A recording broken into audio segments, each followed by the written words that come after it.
讲到这礼拜六就要大选咯，3位总统候选人也拢伫咧南部拼选情，下晡拢走去台南拜票。面对着国民党侯友宜讲，若准伊选调要组成联合政府，郭文铁就批评讲，这就是伫咧操作气补效应，也批评民进党攻击伊多利建华城，讲这两党拢已经选举选到无步啊。大清德是批评国民党无注重南部的发展，也那侯友宜也骂赖清德唔敢查台南的光电弊案。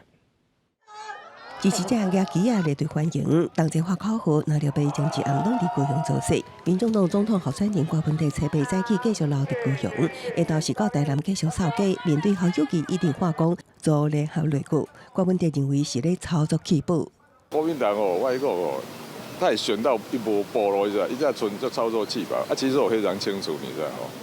如果把这个选举搭回这个选举的主轴是统独对抗的这种两极对抗，不用选我都知道结果啊。郭文泰批评国民党高反叫民进党指控道理假花城，强调有证据都去提告。民进党总统候选人赖清德的车队早起为屏东出发，一路扫街到高雄，批评国民党政府长期东北侵南，特别是屏东佮提出均衡国家建设计划和社区均衡发展。我有提出了均衡台湾国家建设计划，我希望每一个城市都能够均衡发展。共同往前走一步，远比任何一个城市往前走100步要来的重要。早起走高明，下昼回访台南，赖清德下甲新北出发的副手萧美琴南北策联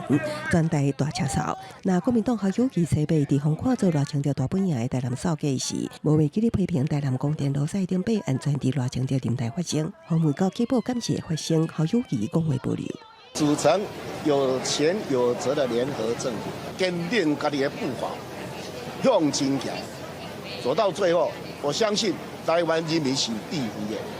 台湾人民要完成政党轮替，得到集中力量。因为民进党辜负南部人，侯友宜发声爱选民甲钱，佮表示会组成联合擂鼓，选前最后一礼拜，若六被拢选着为台南出发，下昼佮较会同齐伫台南拼场3天夜拼战力，展现无退让的决心。记者综合报道。